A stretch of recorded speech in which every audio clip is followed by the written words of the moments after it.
This drone shouldn't exist, at least not at this price point. It weighs less than 249 grams, it records in native 8K and it completely erases itself in mid-air. It's magic, guys. The Antigravity A1 is easily the most fun device I've flown in forever. But if you're thinking about dropping $1,600 on this kit, there is a massive trap most hype reviews are ignoring, and while it is a video cheat code in many ways, I have some complaints here and there and we're gonna talk about them in this video. So first let's talk about what makes this thing an engineering marvel. The Antigravity squeezed dual 1/1.28-inch sensors into a folding frame that hits exactly 249 grams with a standard battery. That means no registration or heavy permits needed in most places around the world, including where I live. But look at these cameras. You have two ultra-wide fisheye lenses positioned at the absolute top and bottom of the airframe. When you take off, little motorized legs retract so the bottom glass stays completely clear. And if you scuff a lens, unlike traditional drones, you can actually buy a user replacement kit and swap the outer glass yourself, and that's honestly an awesome thing to have. The flight experience uses these super cool vision goggles featuring micro OLED displays paired with a handheld motion controller. Instead of a standard dual sticks, you just point it where you want to go and squeeze the trigger just like this. With free motion mode, you can literally turn your head to look left or down while the drone keeps flying straight, and it completely melts your brain the first time you try it, but you get used to it in a matter of minutes, not hours. I needed a lot more time to learn how to control my DJI drone, and I'd say I could never do it properly without crashing, especially in sport mode. There is a catch though. The goggles don't have an internal battery. You have to wire them to an external power pack that hangs around your neck on a lanyard. It's a bit clunky, but it keeps the headset lightweight on your face. And one massive flaw in my opinion is that you cannot use the drone without the goggles, because the remote, goggles and drone are interconnected and they won't allow you to fly off, so you gotta keep that in mind. Speaking about specifications versus reality, the Antigravity advertises 24 minutes of flight time on the standard 249 gram battery. Now unfortunately I can't talk about them because my batteries are the higher capacity ones and they last about 35 minutes, sometimes pushing to 40 minutes, and that's crazy good. But the bad thing is that they are heavier, so they do push the overall weight above 249 grams for everything, and depending on the laws in your country, it might be a problem, even though it's not for me. I guess nobody cares here. The video quality from this thing though, absolute top tier. I really love it. I went to a few semi-beautiful locations, and this drone captured amazing footage without me even trying too hard. You have 8K at 30 FPS, 5K at 60 FPS and 4K at 100 FPS, but honestly, if you have to ask me, I would prefer the 8K because it just has the most resolution, especially considering that these are 360-degree lenses. One very important thing to keep in mind is the SD card that you are using. Make sure it has fast writing speeds, because I was using a slower card in the beginning, which easily created a shit ton of artifacts in my video, and you can probably see it right about now. So it wasn't able to keep up with the 8K footage. It's a lot of pixels to be pushed around. So I would recommend you the SanDisk Extreme Pro, which you can see right about now on your screen. I'm gonna show it. And that one makes sure that you always capture crisp, clear videos without any problems. But moving on. Wind performance is surprisingly solid on this drone. Even without a mechanical gimbal, the software stabilization keeps the 8K horizon rock solid.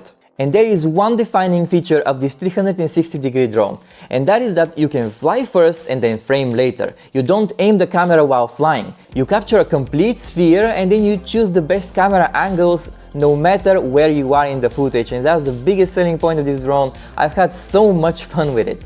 First, you have the Antigravity mobile app. This is built for speed and simplicity. It has automated AI templates, subject tracking and one-tap cinematic reframing and a bunch of other effects and shenanigans. You can keyframe a shot on your phone in like 2 minutes, export it in 9:16 for TikTok and shorts and everything else, and you can post it instantly. It's not the best and it's not the most detailed edit, but you can definitely create something cool without losing a bunch of time, and that's what most people want, right? If you are serious about image quality though, you shouldn't rely on the phone app. You have to use the Antigravity Studio, which is a dedicated PC and Mac desktop software.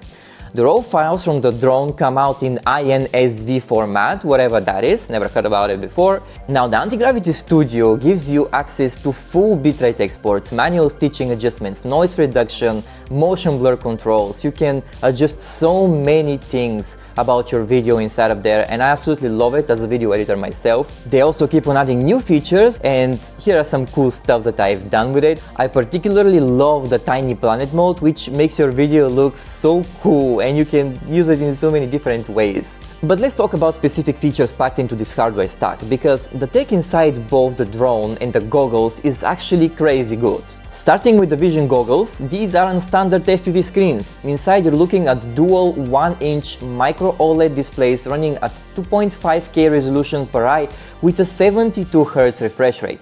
They use the pancake optics, yes, the same ones as in the Meta Quest 3, and it's also giving you a massive 90-degree field of view. If you wear glasses, you don't even need to wear them inside the headset. The goggles have built-in diopter adjustments ranging from +2 to -5, along with IPD slider controls, so you can dial in your exact eye prescription right on the headset. Now, tell me that's not cool. Then we have the remote stick, and this is actually so interesting because it has a bunch of features. I probably could not go through all of them in one single video, but what you have to know is that there's two modes on this. One is the free motion mode, where you literally point the controller like a laser to direct where the drone flies, while you look around independently with the head tracking. If you want a more traditional flight feel, you can switch it over to an FPV mode, where tilting your wrist controls the bank and pitch of the drone like a flight stick. The controller also has a dedicated wheel dial right here to manual steer, a physical return to home button, which is this big red button right here, and that basically means that it stops the drone instantly in midair and it can make it go back home. Besides that, you can control the speed from here, which is cinematic, normal and speed mode, and the cinematic mode is the only one that has the object avoidance built in, so if you switch to any of the other ones, especially the sport mode, this thing is turned off, so you gotta be a little bit more careful. There are also the programmable buttons here on the side, which you can program to whatever you want. I haven't messed with them too much, but it's a nice thing to have.